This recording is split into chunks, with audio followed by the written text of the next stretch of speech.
You know, sometimes I think your loved ones could be your worst enemies in life. You know why? Because they want to keep you from failing. They say, don't do that, you're going to fail, you know, and that's going to not work out for you very well, Buster, you know. And see, the truth is, anytime you want to do something new, you have to fail. You have to learn how to do it. And the only way you learn how to do it is by getting out there and practicing and trying it out and seeing how it works. It's sort of like when we first learned to walk, right? We just don't get up and walk because somebody said, hey, you should walk. You got to figure out how to work those legs and stuff like that, and you'll fall on your butt 100 times, you know. But our parents and loved ones say, hey, after we learn walking, they say, no, don't do anything in life because you're going to fail. And that's true. You will fall on your butt, you know, and you will, you know, not make it the first time out probably. But you'll learn a little bit now, a little bit later, whatever. And that's why learning the new tools on how to succeed in life. Oh, I'm fighting a flu for 10 days now. Yeah, and it's still fighting. But that's how we learn. I mean, there's tools out there now to learn in life. You know, and see, when you learn them and you get that feedback, man, that empowers you to get more and to give more in life and to do things more in life. Right now, we all seem to work at jobs where our boss doesn't care because they're so busy trying to please their boss, and everybody's trying to please somebody else, and they forget to say thank you for doing such a great job you're doing. And that's why putting your talents on the internet, like crowdfunding and all these kinds of things that are happening online, man, you get gratification. You know, it's a place where you could put your heart and your talent. It doesn't cost any money. It doesn't cost any expertise. You don't have to make a big investment. You say, hey, I have this idea, and I want to share it with people and see what it's like, and you put it out there. Man, like this guy you're going to see now, we got 500, 600 people say, wow, that's a great idea. I'll give you some money to help you make that happen. You don't even have to have the idea finished yet. See, now where else are you going to get 500, 600 people to say you're great, what you have in mind and what you want to do to change the world a little bit, you know, is a terrific thing to do. And we should have more people like you doing that. Now, what's better in life? What's better to help us grow? I mean, we're only going to give more. The reason I think most of us don't want to work so hard because we don't get any good feedback. We're doing something we don't like. We're working for somebody who doesn't appreciate as much as we think they should. And now there's a way to explore the world that, you know, your loved ones aren't the smartest people in the world, probably aren't going to buy your stuff anyway. You know, so you could get out there on the internet in the world and you find 300, 400, 500 people who just think what you're doing is the greatest thing in the world. You know, and they say, gosh, that's a terrific idea you're doing. And I think people should be doing more of that. Man, wouldn't it be great to hear? Wouldn't we all love to live our life every day like that? Well, it is possible. It just takes risk, and it takes falling down a little bit. But now you have a place to fail that's easy because it doesn't cost anything to fail. You can just get out there and try things. Hey, does this work? You know, we're all inventors. You know, people who make things, they don't do it the first time out. They tinker around and try it this way, try it that way, try it that way. That's what we all have to do. And now we have a place to do all that. So watch how this young guy does it, because you could do this too.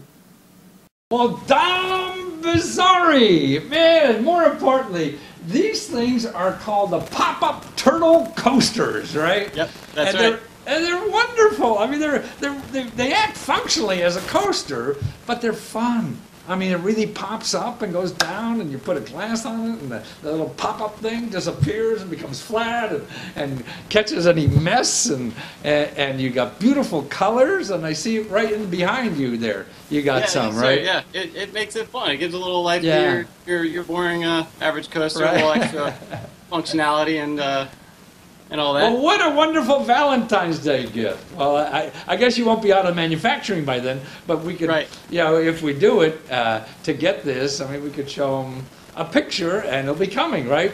Because absolutely. You're doing so well on Kickstarter now, you're going to be making these things soon, and they'll be in stores and everything. And I guess now you're really getting them cheaper than once it becomes retail.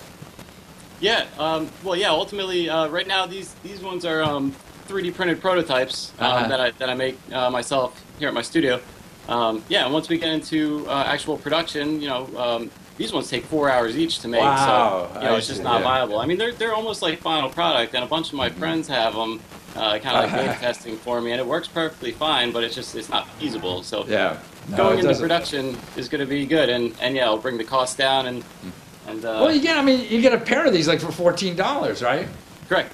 Right, and I see, like in the video, I mean, your video is really cute that you have on Kickstarter, and the kids get excited about playing them because it's almost like I don't know, you can bounce all these things all over the table and have fun with these things. Yeah, it gives them something to do, when it's not being used as a coaster, when they're just sitting there, on your coffee table being unused. Yeah, there's that extra little functionality to mess around with.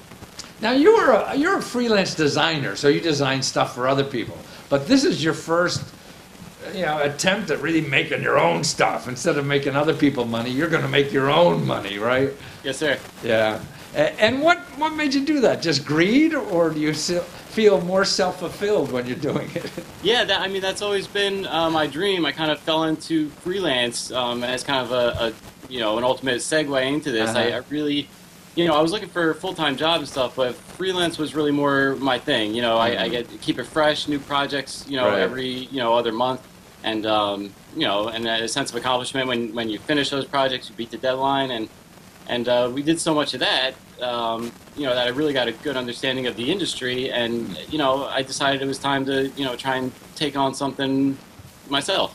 Well, were you working on consumer products like this is, or were they all kind of products? I was kind of all over the board for the past few years. I dabbled in a little bit of architecture, doing some CAD design for the architect, and we built a custom house in Princeton. To consumer products like dog chew toys and even furniture and stuff like that. Chew furniture. Yeah, so just whatever company needed any kind of concept sketching, new product ideas, any kind of CAD. 3D design. So now you're an inventor, I guess, with your 3D printer back there, which is very reasonable nowadays. You don't need to, mortgage the house to get one of these things anymore, like it was in the beginning. And so you just work on these things and to get prototypes to see if they work. Put it on Kickstarter, raising 20 grand, and now you have a full business. Yeah, that's the idea. Hopefully, that's how it pans out. We're still a little bit away from the goal, but I'm pretty confident we'll make it there. But now, you graduated, what, 2007 or 8 or something like that? Yeah, 2008. I see why you're a freelancer. The market went down, and it was... Yeah, exactly. It was a bad time for, my sector, research and development and all that was kind of very slow. Nobody was making anything new. Everybody, trying to save money. And, yeah, it was very, very slow for our sector for several years. And that's kind of how I kind of dove into freelance, and everything kind of just, went from there. So you thank God you didn't get a normal job, because then you wouldn't have been doing this, right? Yeah. It's very possible. And now you have a whole new career. Now you're going to be a business person, not only a designer. You got to figure out logistics and accounting and distribution. It's a lot to take on your own. There's a lot more aspects to it than one would think. But it's fun, man. I mean, that's why you're a freelancer. You're never doing the same thing all the time. And so, I mean, that's what I feel as a small business. Man, you can work all day on any one of 10 things, and they're all important, Yeah, absolutely. Yeah, I live for this. I set myself up in a way to kind of be in this position, and now I'm finally here and doing it. That it's, it's very satisfying. Wonderful. Well, actually, you're taking, well, I mean, you're doing it all, and now you have, hundreds of people that's saying, hey, you did great. Before, when you're making it for one company, you're lucky if you get one pat on the back, right? Yeah, no, that's very true. And now every time that clicker goes on Kickstarter, that's another guy who likes me. Yeah, it's exciting, it sure is. Yeah. And you get that reinforcement. Man, we all need that. That's why I think when people hate their jobs, because nobody pays attention to you at work anymore. And, you don't feel appreciated, and you put something out there that you worked on, and people appreciate it, and hundreds of people appreciate it, and that's a nice warm feeling. Yeah, to get the feedback that I've received so far is, it's a nice feeling. Well, that's wonderful. Okay, get these now. It's going to be on Kickstarter for a few more weeks, and you can get to the Kickstarter by going COOSTR, but no E, COOSTR.com. And that's the website. You see that, and you click through Kickstarter. Watch the video, because that really makes those things sing.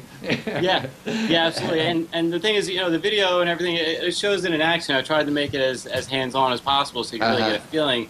But really, I still think it doesn't even do it justice. A lot of people sort of don't understand, but once you get it in your hands, and you can really see like the functionality and just what it can do, and you'll find your own uses for it. Did you hire professionals to do your video? Because that's a cute video. Excuse me? Did you hire professionals to do your video? Yeah, he's a professional, but he's also a friend. Oh, I see. Oh, wonderful. Yeah, so I networked out a little bit, and it was kind of like a friend of a friend who has his own video production, and gave him a call, and gave me the friend price, and we worked through it pretty good. Wonderful. No, it's great. So it's COOSTR.com, and see Dom Turtle Coasters, pop-up pop-up turtle coasters. That's great. right. Thank you so much. Thank you so much. Thank you, Matthew.